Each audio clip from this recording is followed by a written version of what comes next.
The thing about revenge is that it keeps you warm at night when everything else has gone cold. I'm 61 years old. I spent 33 years selling pharmaceutical products to general practitioners and hospital networks across southern England, and I lost £755,000 to a woman who convinced me that growing cannabis in northern Thailand was not only legal but profitable, and who took my money and distributed it among her family's network of illegal cultivation operations that I didn't know existed until the police arrived at my rented house in Chiang Rai at 6 in the morning with a warrant that had my name on it. I'm writing this from a hotel room in Pai, a small town in the mountains where I've been hiding for the past 8 weeks, and I use the word hiding deliberately because I am, legally speaking, a fugitive from Thai drug enforcement authorities who believe I was operating a criminal enterprise when in fact I was just a retired pharmaceutical rep who thought he'd found a legitimate agricultural investment opportunity and a woman who actually loved him. The revenge I mentioned comes in the form of obsessive documentation. I have spreadsheets. I have bank transfer records. I have photographs of the farm that Sawittree told me was fully licensed, and that turned out to be a cluster of greenhouses on land owned by her uncle, hidden in a valley 30 kilometers from the nearest police station, growing a strain of cannabis that was absolutely not the low-THC medical variety that Thailand had legalized in 2020, but rather a high-potency recreational product being sold through channels I will never fully understand. I am building a case. I am constructing evidence. I spend 6 hours a day on my laptop compiling timelines and cross-referencing names and translating Thai documents through Google Translate.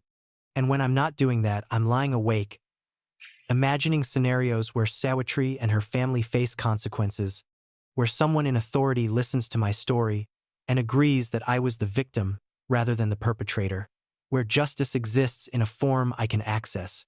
None of this will happen. I know it won't happen. But the fantasy of revenge is the only thing keeping me from walking into the Ping River with stones in my pockets. I need to go back 18 months to explain how I arrived at this point. And I need to be honest about what I was before I met Sawittree, which was a man who had recently discovered that retirement without purpose feels indistinguishable from depression. I retired in May of 2022 at the age of 59, slightly earlier than I'd planned, because the pharmaceutical company I worked for had been acquired by a larger American firm, and they'd offered generous redundancy packages to anyone willing to take early retirement. I took it. I walked away with a lump sum of £420,000, a pension that would start paying out when I turned 65, and absolutely no idea what to do with the rest of my life. My wife had left me 7 years earlier for a quantity surveyor she'd met at a Pilates class. My 2 children lived in Australia and Canada respectively and had their own families to worry about, and the house I'd bought in Surrey during the boom years was paid off but felt cavernous and pointless when there was no one else living in it. I tried golf. I tried volunteering at a local food bank. I tried taking an online course in art history. Everything felt like killing time until death arrived. And by November of that year, I was waking up at 3 in the morning with my heart racing and my mind spinning through calculations about how many years I had left and what exactly I was supposed to do with them. Thailand entered my consciousness through a colleague I'll call James, though that wasn't his name and I'm obscuring details because I don't know if he's still alive or if he's in a similar situation to mine. James had worked in pharmaceutical sales for a different company and had retired to Chiang Mai 3 years earlier, and he'd sent me periodic emails describing his life there in terms that made it sound like paradise regained. Cheap cost of living, year-round sunshine, beautiful women who appreciated older Western men, a thriving expat community that provided social infrastructure without demanding too much emotional investment. He invited me to visit. I flew to Chiang Mai in January of 2023 with a return ticket for 2 weeks later, and by day 5 I had canceled the return flight and started looking at rental properties. It wasn't that Chiang Mai was objectively better than Surrey. It was that Chiang Mai was different enough from Surrey that I could pretend I was someone other than a depressed 59-year-old divorcee eating microwaved meals in front of Netflix. In Chiang Mai, I could be an adventurous expat, a man with stories to tell, someone who'd made a bold decision and was living the kind of life that people back home would envy even if they never admitted it. I met Sawittree in February at a cafe near Nimin Hayman Road, one of those places that catered to both tourists and the kind of Thais who worked in creative industries and spoke fluent English. She was sitting at the table next to mine reading a book about sustainable agriculture, and when I asked her what she was reading, she looked up with an expression of mild surprise, as if no one had ever interrupted her before, and then she smiled and showed me the cover. It was a textbook, technical and dense, and she explained that she was an agricultural consultant, that she worked with farms in the northern provinces, helping them transition to organic certification, and that she was particularly interested in the legal cannabis industry that Thailand had recently established. This was in February of 2023, about 9 months after Thailand had removed cannabis from its narcotics list and opened the door for medical and commercial cultivation, and Sawittree spoke about it with the kind of enthusiasm that people reserve for subjects they actually care about rather than subjects they're using to make small talk. She said the industry was in its infancy, that there were enormous opportunities for people who understood both agriculture and regulation, and that within 5 years Thailand would be one of the major cannabis producers in Southeast Asia. I asked if she'd invested in any farms herself. She said no, not yet, but she was planning to, that she'd identified several opportunities in Chiang Rai province where land was cheap and the climate was ideal. I didn't ask her out immediately because I was still adjusting to the idea that a 31-year-old woman who looked like Sawittree might be interested in conversation with a 59-year-old man who looked like me. And I spent the next few days second-guessing whether I'd misread the interaction entirely. But we kept running into each other at the same cafe, which in retrospect was obviously not coincidental but which at the time felt like serendipity, and by the third encounter, she suggested we get dinner at a restaurant she knew in the old city. Dinner turned into dinner and drinks, which turned into a pattern of meeting every few days, which turned into something that felt like a relationship, even though I was too afraid to call it that because calling it that would have required me to confront the obvious questions about why someone her age would want to spend time with someone my age. She never asked me for money during those first 2 months. She paid for her own meals. She had her own apartment, a modest place in a neighborhood west of the moat that she shared with a roommate. She drove a 10-year-old Honda that she'd bought secondhand. Everything about her presentation suggested self-sufficiency, and that was important to me because I'd heard enough stories from other expats about Thai women who dated foreign men exclusively for financial support, and I wanted to believe that what Sawittree and I had was different, that it was based on genuine connection rather than economic transaction. The farm investment opportunity came up in April, during a weekend trip we took to Chiang Rai to visit her family. Her parents lived in a small town about 40 minutes from the city center. Her father worked in construction. Her mother ran a small shop selling household goods, and they welcomed me with a warmth that felt genuine even though I suspected it was partly performative. The kind of hospitality Thai culture demanded when a foreigner showed up at your house dating your daughter.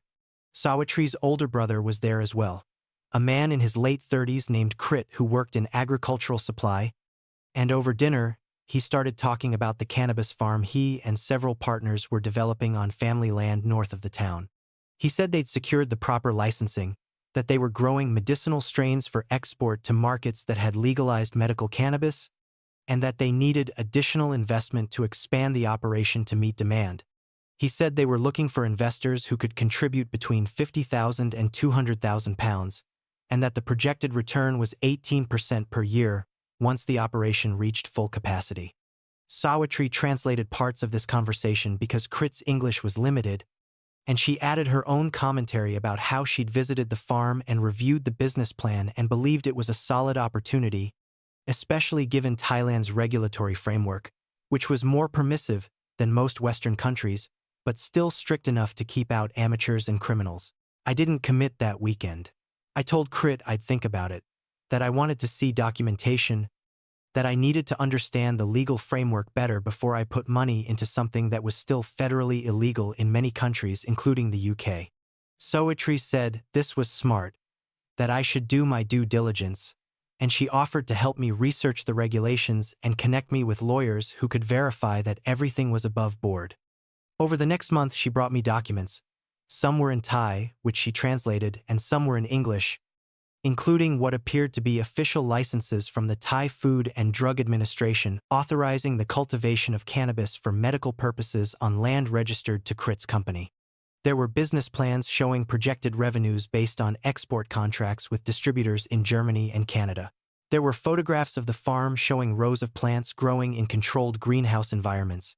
There were testimonials from other investors, including 2 other foreigners, one British and one American, who'd put money into similar operations and were seeing returns. I reviewed everything with the kind of careful attention I'd applied to pharmaceutical sales contracts during my career, looking for inconsistencies or red flags, and I found none. Everything appeared legitimate. Everything appeared to be exactly what Sawittree and Crit claimed it was. The first transfer happened in late May of 2023. I moved £125,000 from my UK bank account to a Thai bank account that Sawittree had helped me set up, and from there I transferred the money to the company account that Crit had registered for the farm operation. The exchange rate at the time was approximately 42 baht to the pound, which meant the transfer was worth about 5.25 million baht. I received a signed investment agreement stating that I now owned a 12% stake in the operation and would begin receiving quarterly dividend payments once the farm became profitable, which was projected for the 4th quarter of that year. Sawittree threw a small celebration dinner at her apartment, just the 2 of us, and she said she was proud of me for taking this risk, that most foreigners came to Thailand and just spent money on rent and restaurants, but that I was actually investing in the country's future, becoming part of something meaningful. I felt good. I felt purposeful. I felt like I was building something rather than just running out the clock. The relationship deepened after the investment. Sawittree started staying at my rented house more often, bringing clothes and toiletries and gradually moving herself in without us ever having a formal conversation about cohabitation. I liked having her there. The house felt less empty, and I liked waking up next to someone rather than waking up alone and immediately reaching for my phone to check whether anything had happened in the world overnight that might make the day ahead feel less pointless.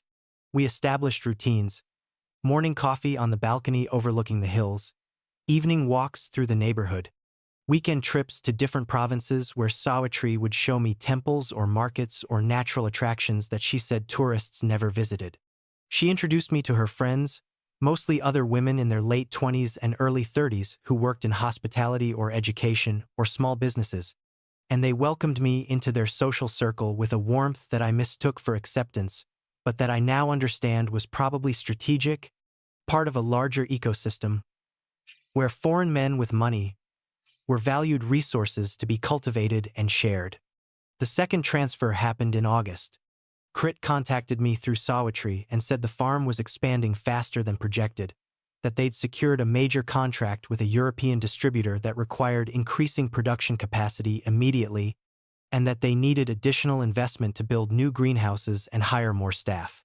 He said existing investors had the option to increase their stakes before opening the opportunity to outsiders, and that anyone who invested now would see accelerated returns because the new contract had guaranteed minimum purchases for 3 years.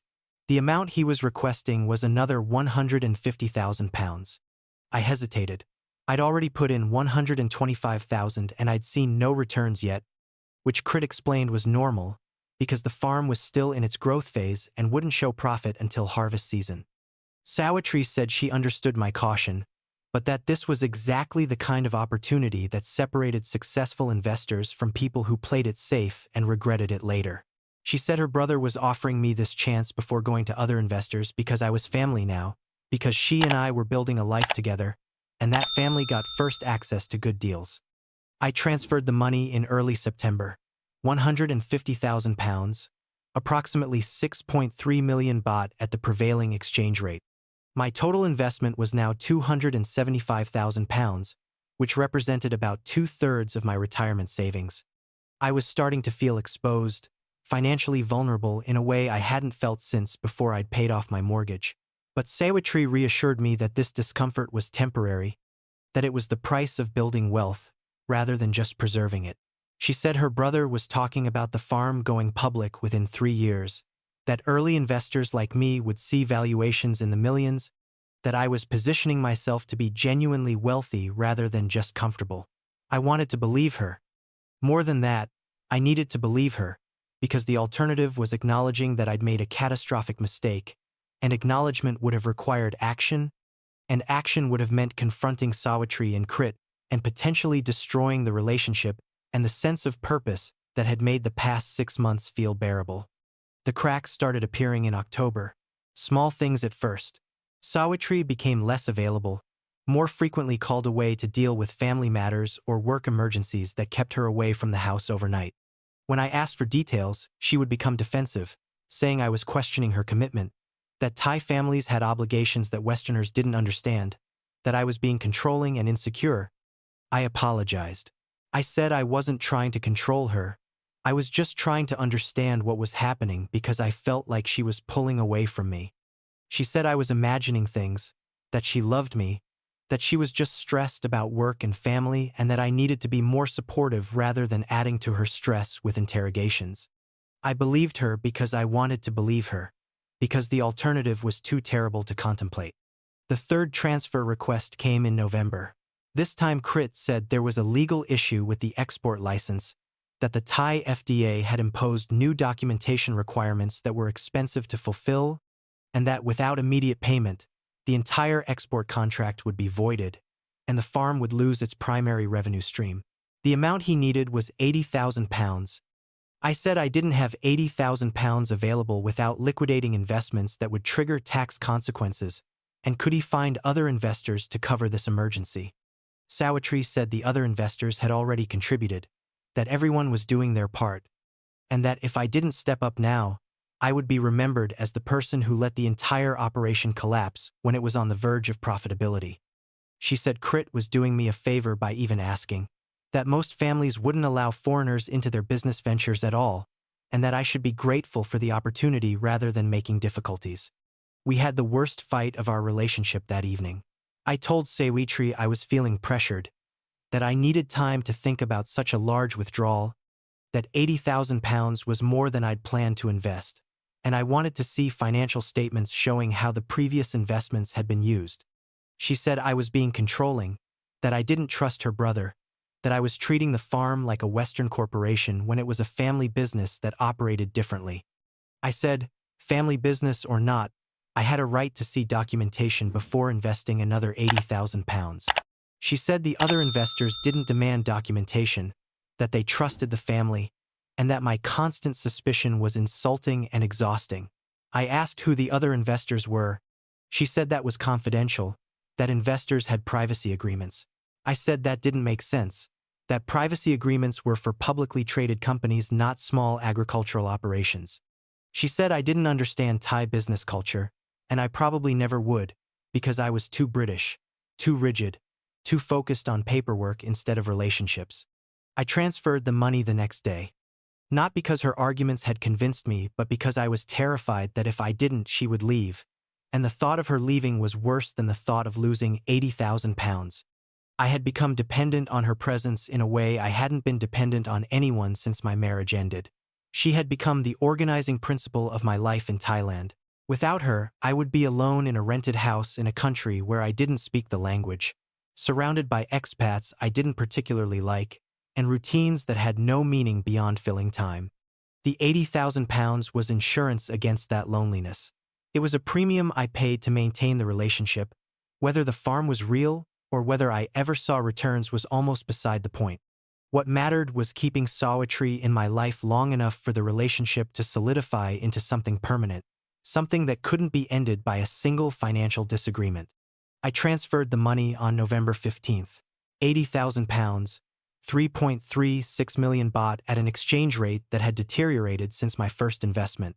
My total investment was now £355,000, and I had started having panic attacks in the middle of the night, where I would wake up convinced I'd been scammed, and then spend hours rationalizing why.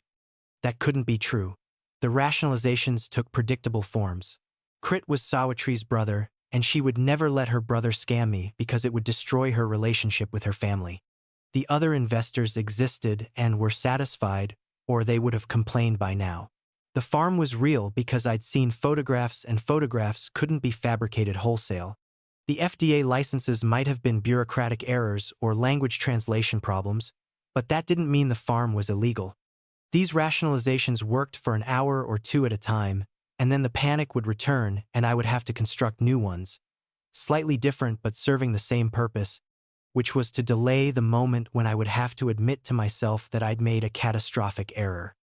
December was when I started to notice the behavioral changes that I'd been unconsciously suppressing for months.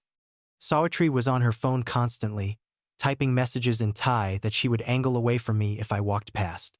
She took calls outside on the balcony, speaking quickly in a voice just quiet enough that I couldn't make out words through the glass door. She bought things, new clothes that appeared in the closet without explanation, a new iPhone that cost more than 30,000 baht, gold jewelry, multiple pieces, that she wore when going out but removed when she came home. When I asked where the money was coming from, she said she'd gotten a bonus from a consulting contract she'd completed for a hotel chain, but the timeline didn't match because she'd stopped mentioning work weeks ago. The consulting business she'd described in such detail when we first met had apparently dissolved or been abandoned, and when I asked about specific clients or projects, she would become vague and irritated, saying she didn't want to talk about work, that I was always interrogating her, that I couldn't just let her live her life without demanding accountings of every detail. The sex stopped in December. Not gradually but abruptly, like a switch had been flipped. We'd been intimate regularly through November despite the tension around the investment requests. But the first week of December she said she was tired, then she said she was stressed, then she stopped offering explanations and just turned away when I reached for her at night. I didn't press the issue because pressing would have made me feel pathetic. An old man begging his much younger girlfriend for physical affection, but the absence hung between us like a third person in the bed. I started sleeping poorly. I would lie awake next to her, listening to her breathe and wondering whether she was actually asleep or just pretending, whether she was thinking about me or about someone else, whether the relationship had already ended and I was just too blind or too desperate to see it. I asked to visit the farm again in mid-December. It had been 6 months since my first investment, and I'd never seen the actual operation, and I told Sawittree that I wanted to drive to Chiang Rai and spend a day at the site, see how the expansion was progressing, meet the workers, understand where my 355,000 pounds had gone. She said the timing wasn't good, that harvest season was underway, and the site was closed to visitors for security reasons. I said I wasn't a visitor, I was an investor. I owned 12% of the operation, and I had a right to see it. She said I was being unreasonable, that I didn't trust her family, that I was being a typical Farang who thought his money entitled him to control everything. I said it wasn't about control, it was about verification, and that any legitimate business would welcome investor visits. She said Thai businesses didn't work that way, that trust was more important than verification, and that if I couldn't trust her brother, after everything her family had done to welcome me into their lives, then maybe I should reconsider whether I was capable of being in a relationship with a Thai woman. That phrase, being in a relationship with a Thai woman, stayed with me for days after she said it. There was something in the way she delivered it, a kind of finality, as if she were diagnosing a character flaw rather than describing a circumstance. It suggested that the problem wasn't the farm or the money or the lack of transparency, but rather my fundamental incompatibility with Thai culture, my inability to adapt to different ways of doing things, my stubborn Western insistence on documentation and verification when what was really needed was faith and flexibility. The implication was that other foreign men managed to navigate these cultural differences successfully, that my specific failure was personal rather than situational, and that if the relationship collapsed, it would be because I'd been too rigid to bend. I found myself accepting this framing, even as part of me recognized it as manipulation. I started to think, maybe she was right. Maybe I was too British. Maybe I needed to let go of my need for control and trust that people who'd welcomed me into their family wouldn't steal from me. Christmas came and Sawittree went to Chiang Rai to spend it with her family. She said I could come if I wanted, but that it would be very traditional, very Thai, and I probably wouldn't enjoy it because there wouldn't be other foreigners and everyone would be speaking Thai. I said I wanted to come anyway, that I wanted to be part of her family's celebration. She said she'd think about it, and then the next day she said actually her mother had requested that it be just family this year, that adding a foreign boyfriend would create obligations around entertainment and translation that would stress everyone out. I spent Christmas Day alone in the house eating takeout pad thai and watching British television on a VPN, and feeling sorry for myself in a way that was entirely warranted, but that made me hate myself nonetheless. She came back on the 27th with presents for me, small things like a shirt and some soap made from local herbs, and she was affectionate again for the first time in weeks, and I felt such relief at her affection that I didn't ask any questions about where she'd been, or who she'd been with, or why she'd bought me presents when I'd already given her money to buy Christmas gifts for her family. The fourth and final transfer happened in January of 2024, and I need to be clear about the state I was in when I made this decision, because it's important for understanding how someone who spent 3 decades in a profession that required analytical thinking could make such an obviously catastrophic choice.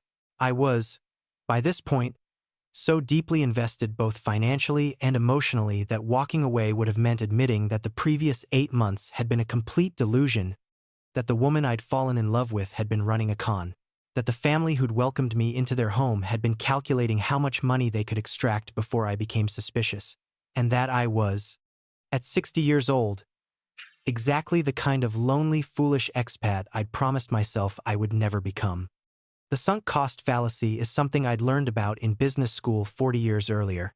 The idea that you shouldn't throw good money after bad just because you've already invested heavily, that past costs should be irrelevant to future decisions, that rational actors should evaluate each choice based on forward-looking costs and benefits rather than backward-looking regrets.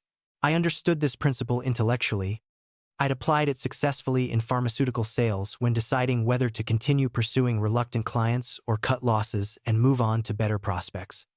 But understanding a principle intellectually is completely different from applying it emotionally when the sunk cost is your entire retirement savings and your sense of self-worth and your belief that you're capable of building a life in a foreign country without being exploited. The deeper I got into the investment, the harder it became to walk away, because walking away would mean admitting that everything I'd done up to that point had been a mistake, and that admission felt impossible to sustain. The amount Crit requested was £150,000, the largest single transfer yet. He said it was the final tranche needed to complete the expansion, that after this, the farm would be fully operational, and dividend payments would begin in March, that I would start seeing returns of approximately £20,000 per quarter, which would recoup my investment within 3 years, and then become pure profit. He sent me a detailed projection showing revenue growth curves and export volumes and profit margins that all looked professionally prepared and mathematically sound. Sawittree said this was my last chance, that if I didn't invest now, I would regret it for the rest of my life when I saw other investors getting rich from an opportunity I'd been too scared to fully commit to.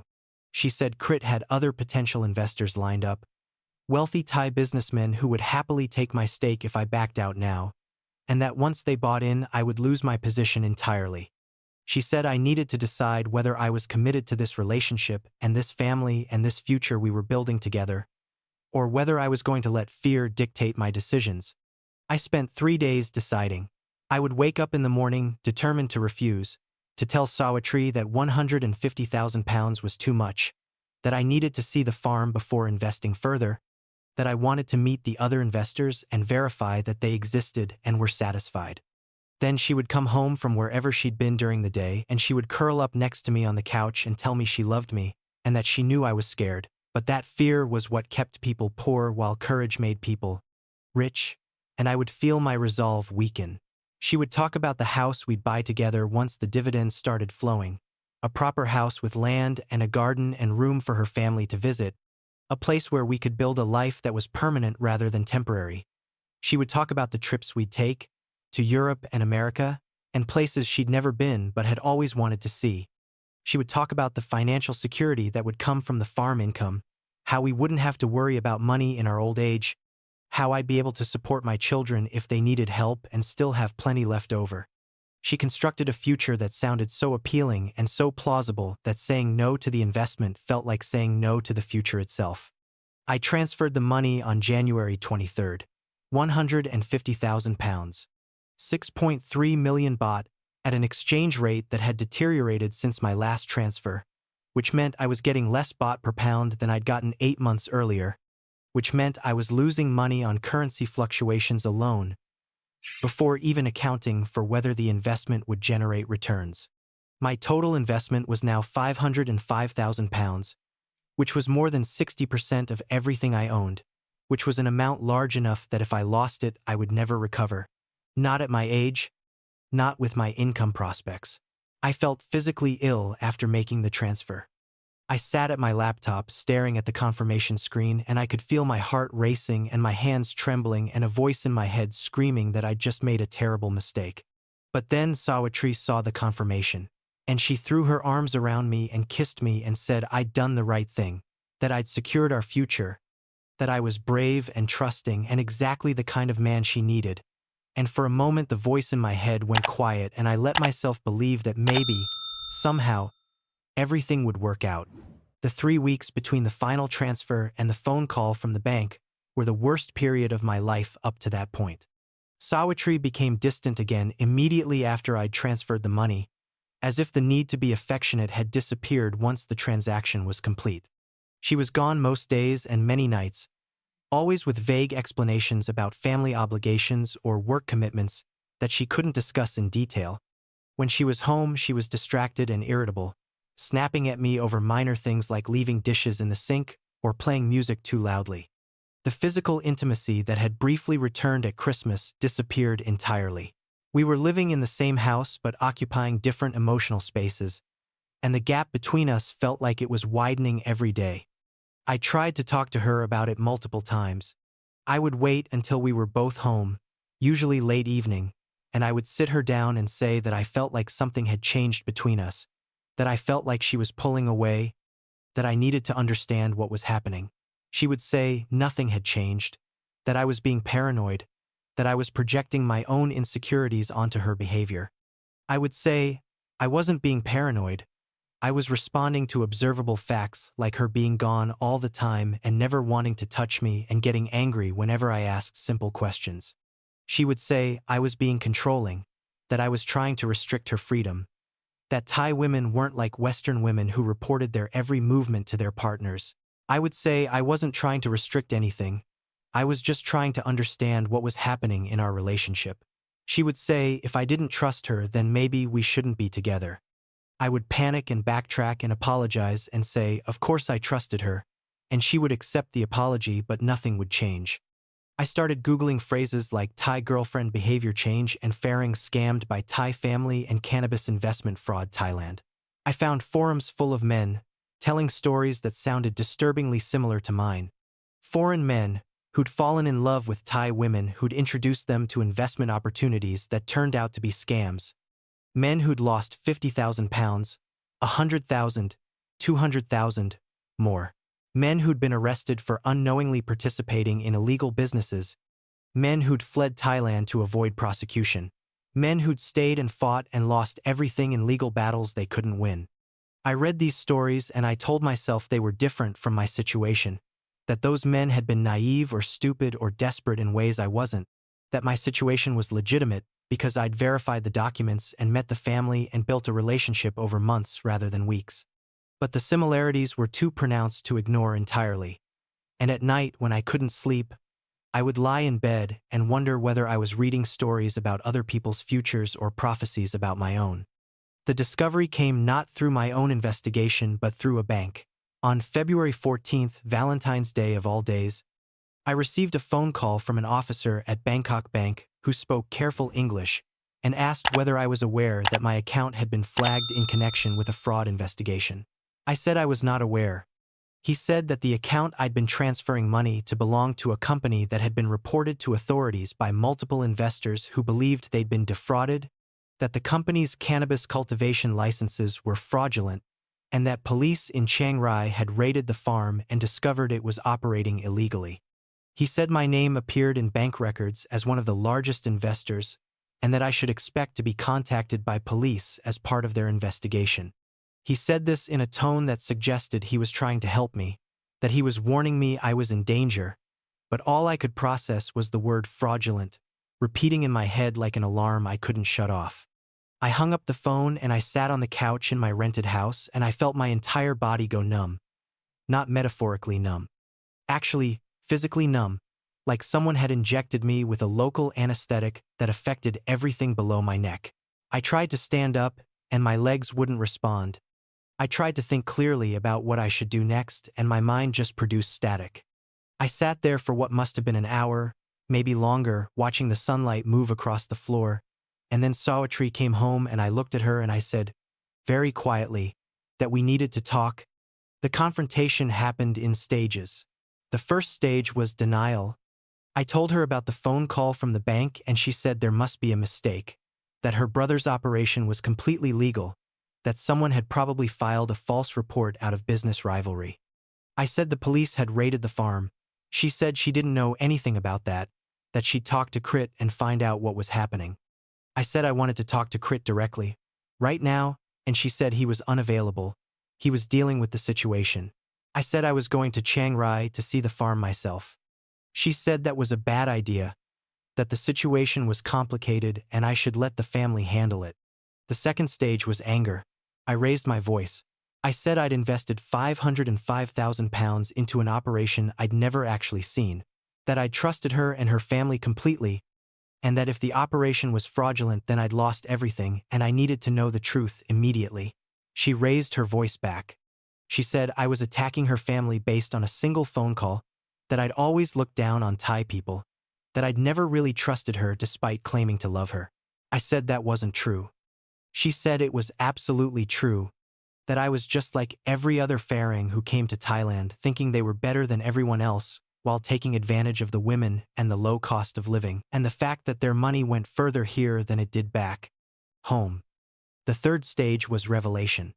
I pulled up the bank transfer records on my laptop and I started going through them line by line, and as I scrolled back through 8 months of transactions, I started noticing things I hadn't noticed before. The investment account I'd been sending money to had irregular transaction patterns, with money flowing out almost as quickly as it flowed in.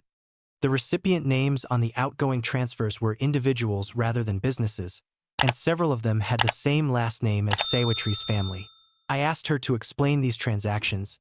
She said the money was being distributed to the farmers who worked the land, that this was how agricultural operations worked in Thailand. Everything was done through personal relationships rather than corporate structures. I said that didn't make sense, that a legitimate business would have payroll and vendor accounts, not ad hoc transfers to family members. She said I didn't understand Thai business culture. I said I understood fraud. And this looked like fraud. The fourth stage was collapse. Sawittree started crying. Not the manipulative crying she'd done in November when I'd questioned her about being gone overnight, but the kind of crying that comes from being cornered and running out of options. She said she hadn't known the farm was illegal, that Crit had told her it was licensed, that she'd believed him because he was her brother and you trusted family. I said that if she hadn't known it was illegal, then where had my £505,000 gone? She said it had gone to the farm. I said there was no farm. The police had raided it. It was illegal. She said there was a farm. It just wasn't licensed the way Crit had said it was, but it was still generating revenue. It was still a real operation. I asked where my money was specifically. She looked at the floor. She said some of it had gone to building the greenhouses and buying equipment. I asked how much. She said, maybe 40%. I asked where the rest had gone. She didn't answer. I spent the next 3 hours going through every document Sawittree had ever given me about the investment. The FDA licenses were forgeries, credible enough to fool someone who didn't know what real Thai government documents looked like, but clearly fake when I looked up the official format on the FDA website. The business registration was real, but the business address was a post office box, and the company had no web presence, no employees listed in any databases, nothing that suggested it was an actual operating entity. The export contracts were fabrications, printed on letterhead from companies that didn't exist. The testimonials from other investors were either fake or referred to people I couldn't locate through any online search.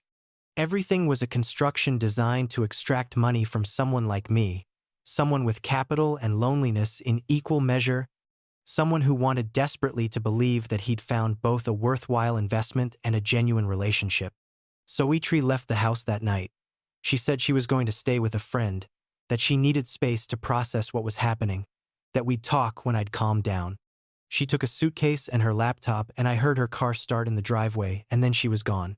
I sat in the empty house, and I opened my banking app, and I calculated exactly how much I had left.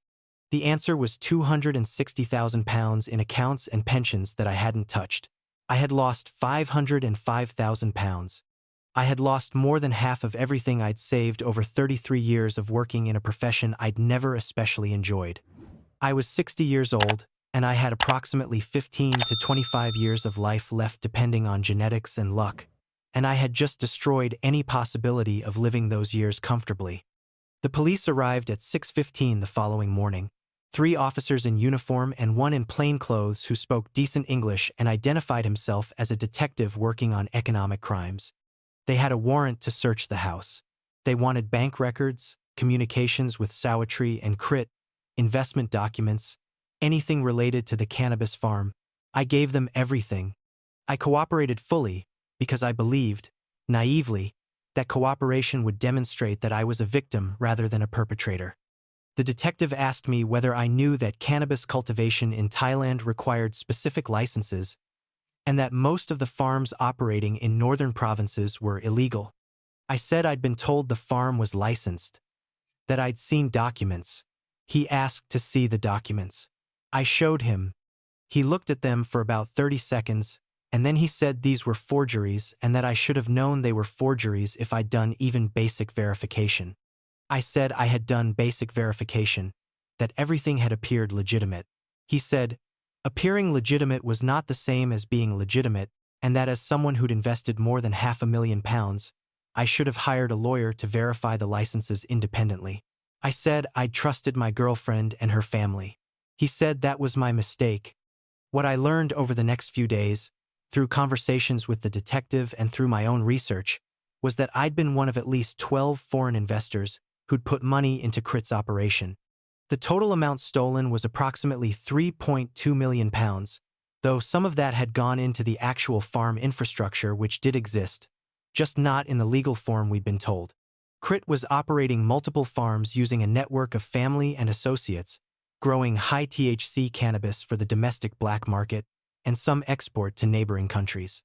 The operation had been running for 2 years before I'd invested and had been under police surveillance for 8 months. The raid that had triggered the bank's fraud alert had resulted in the seizure of approximately 400 kilograms of processed cannabis and the arrest of 7 workers, but Crit himself had disappeared along with most of the money. Sawittree had not been arrested but was wanted for questioning. Her phone was disconnected. Her apartment was empty. The friend she'd said she was staying with denied knowing anything about her current location. The legal situation was complex in a way that made me understand how people end up in Thai prisons for crimes they didn't know they were committing. Under Thai law, investing in an illegal operation could make you complicit in the crime even if you believed the operation was legal. The fact that I'd transferred money into accounts that were used to fund drug cultivation meant I was potentially guilty of money laundering and drug trafficking, charges that carried sentences of 5 to 20 years. The detective said my best option was to cooperate fully, provide all evidence of my communications with Sawittree and Crit, and argue that I was a victim of fraud who had no knowledge of the illegal nature of the operation. He said this might work if I had a good lawyer and if the prosecutor's office was feeling generous, but he also said that foreigners who claimed ignorance were rarely believed because the assumption was that anyone investing large sums should have done proper due diligence. I hired a lawyer, a British expat who'd lived in Chiang Mai for 15 years and specialized in criminal defense for foreigners caught up in drug cases. His name was Peter, and he charged me £25,000 for representation. And the first thing he said after reviewing my case was that I needed to leave Thailand immediately. He said the prosecutor's office would take months to decide whether to charge me, and that if I stayed in the country I would be required to report to police weekly and surrender my passport, effectively trapping me until the case was resolved. He said the smarter move was to leave while I still could, that once I was out of Thailand the authorities would be unlikely to pursue extradition for what was essentially a fraud case where I was arguably the victim. He said I would lose any chance of recovering my money, that civil suits against people who disappeared were worthless, but that at least I would be free rather than potentially facing years in a Thai prison. I didn't leave immediately because I still had the revenge fantasy, the belief that if I could just find Sawittree and Crit and present enough evidence to the right authorities, then justice would somehow be served. I spent 4 weeks compiling documentation. I created spreadsheets showing every transfer, every communication, every promise that had been made and broken. I tracked down 2 other investors who'd been scammed, one American man who'd lost $80,000 and one German woman who'd lost €120,000, and we compared notes and discovered that we'd all been told slightly different stories but that the core fraud was identical. We went to the police together. We filed formal complaints. We provided evidence.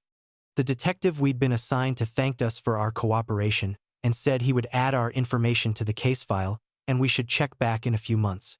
We never heard from him again. I left Thailand in late April. I flew from Chiang Mai to Bangkok to London with a suitcase containing clothes and a laptop and nothing else, because everything I'd accumulated in 14 months of living in Thailand felt contaminated by the fraud and I wanted no reminders of it. I had £260,000 in my UK accounts and pensions.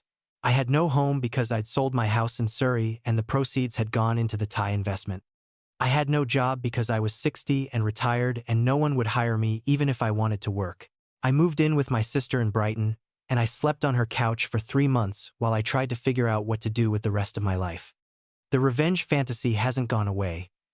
It's gotten more detailed and more elaborate the longer I sit with the loss. I imagine tracking down Sawittree and confronting her in a public place where she can't run, forcing her to admit what she did, recording it and posting it online so other men can see her face and know not to trust her.